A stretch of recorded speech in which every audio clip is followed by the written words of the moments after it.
I am Suman sir from continuous study point.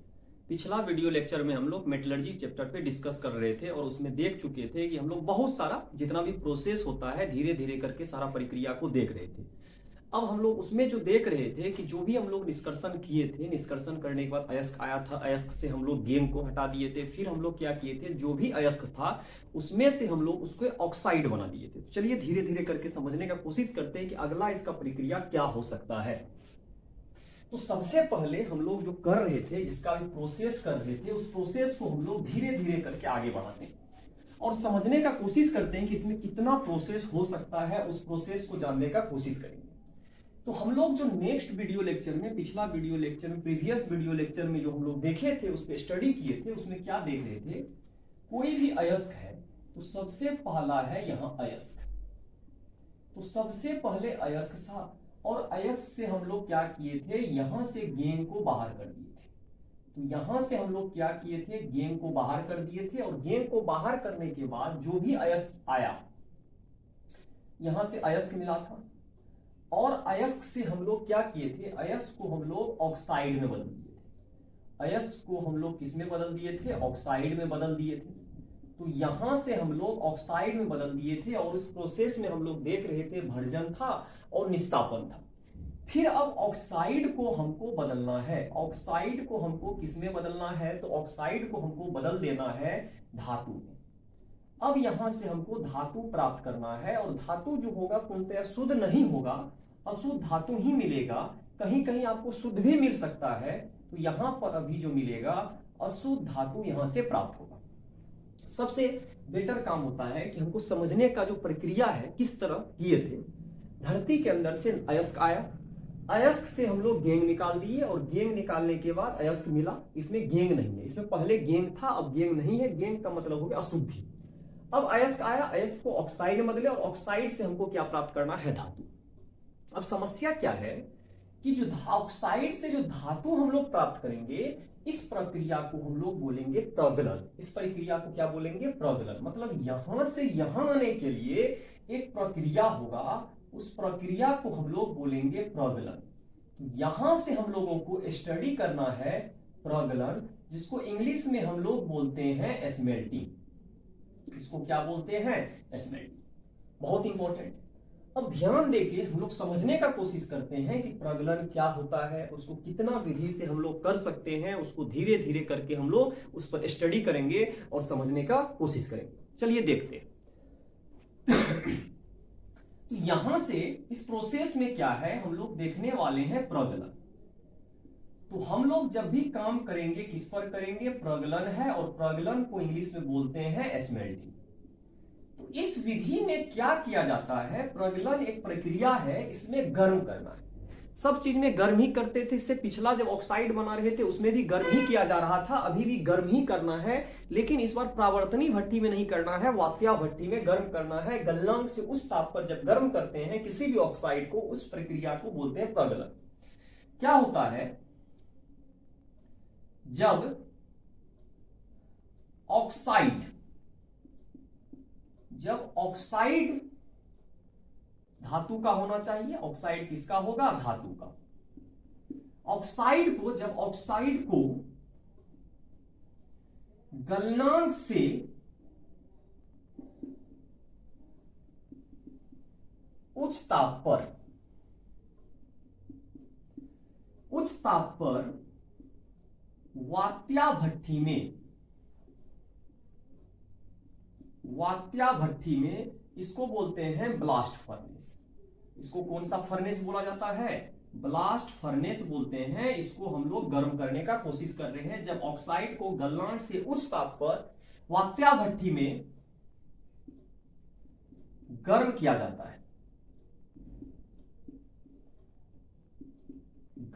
जाता है, उसे प्रगलन कहते हैं। तो यहां से हमको कोई दिक्कत नहीं है, प्रगलन कहते हैं। तो यहां से हम लोग गर्म कर दिए। अब समस्या क्या है, गर्म करना प्रगलन कहलाया, प्रगलन का विधि अलग अलग होगा, अचानक प्रगलन नहीं होता है। प्रगलन ऐसा नहीं कि गर्म किए और आपको मिल गया, यहां से धातु मिलेगा, आसान तरीका, आसानी से नहीं मिलता है, इसमें भी लफड़ा होता है, इसमें भी बहुत सारा दिक्कत आने लगता है, उसको देखने का कोशिश करते हैं। लेकिन गर्म करना है, गलनांक से उस ताप पर गर्म करना, इसका मतलब है इसको गलित अवस्था में पहुंचा देना या द्रवित अवस्था में पहुंचा देना। तो चलिए देखने का कोशिश करते हैं कि इसमें क्या क्या घटना हो सकता है, उसको समझने का कोशिश करते हैं। तो हम बोल रहे हैं यहां पर लेना है धातु का ऑक्साइड, यहां क्या लिए हैं, धातु का ऑक्साइड लिए हैं। तो यहां पर हम लोग धातु का ऑक्साइड लिए हैं और इसको गर्म किया जा रहा है। जैसे ही गर्म करेंगे यहां पर हमको धातु मिलेगा, लेकिन जब धातु मिलेगा यहां समस्या क्या है, यही जो धातु मिलता है इसी को दो गर्म करते हैं, इसी को हम लोग बोलते हैं प्रगलन। इसी को हम लोग किस नाम से जानते हैं, प्रगलन के नाम से जानते हैं।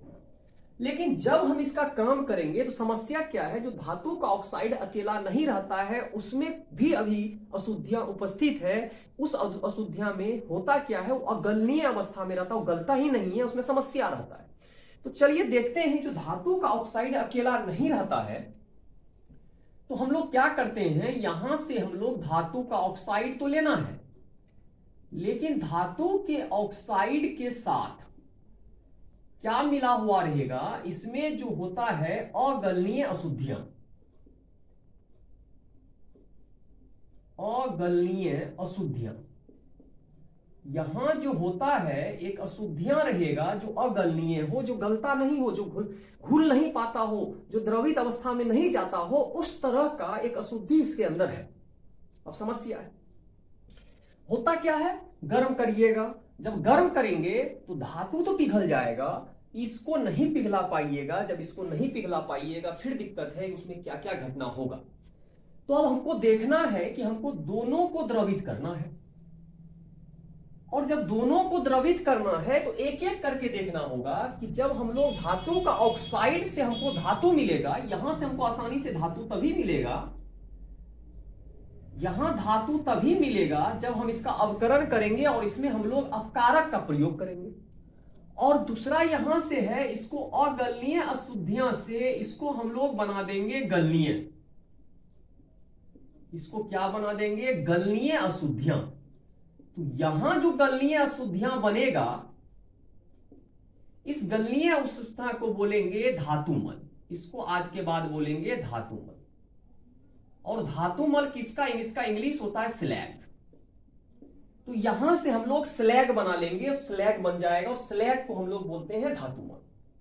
अब बात आया कि हम लोग अगलनीय को किसमें परिवर्तित कर रहे हैं, गलनीय में परिवर्तित कर रहे हैं, और धातु ऑक्साइड को किसमें परिवर्तित कर रहे हैं, धातु में। तो दोनों का अपना अपना काम है, क्योंकि ये अपने आप नहीं होगा, कुछ मिलाना पड़ेगा। कुछ मिलाने के लिए इसमें देखेंगे क्या मिलाएंगे, क्या करेंगे। तो सबसे पहले हम लोग देखते हैं अगलनीय से गलनीय अशुद्धियां कैसे मिलेगा, कैसे प्राप्त होगा, उसको देखने का कोशिश करते हैं। तो चलिए सबसे पहले हम लोग कोशिश करते हैं इसको देखने का कि गलनीय अशुद्धियां कैसे, जिसको हम लोग धातुमल कर रहे हैं, कैसे होगा। तो यहां से हम लोग क्या करते हैं, कोशिश करते हैं सबसे पहला इसमें। तो यहां पर हम लोग सबसे पहले गालक का प्रयोग करेंगे। यहां क्या होगा, गालक होगा, जिसको हम लोग फ्लक्स भी बोल सकते हैं। यहां से क्या होगा, यहां प्रयोग करेंगे फ्लक्स का। इसको इंग्लिश में भी बोलते हैं फ्लक्स होता है। तो फ्लक्स का प्रयोग, फ्लक्स क्या होता है देखते हैं इसको। तो फ्लक्स का क्या काम है, जब हम कभी भी अयस्क को गर्म करेंगे, धातु को गर्म करेंगे, धातु का ऑक्साइड को गर्म करेंगे, तो उसमें हम लोग डाल देंगे फ्लक्स। तो फ्लक्स डालने से क्या फायदा होगा, जो अगलनीय है वो परिवर्तित हो जाएगा, किसमें परिवर्तित हो जाएगा, गलनीय पदार्थ में परिवर्तित हो जाएगा, जिसको हम लोग किस नाम से जानेंगे, धातुमल के नाम से जानेंगे। उसको देखते हैं। तो यहां क्या है, वे पदार्थ, कोई भी पदार्थ हो सकता है, वे पदार्थ जो क्या हो, अगलनीय। तो यहां क्या है, अगलनीय अशुद्धियां, अगलनीय अशुद्धियां को गलनीय अशुद्धियां में, गलनीय अशुद्धियां में अभिक्रिया के द्वारा अभिक्रिया के द्वारा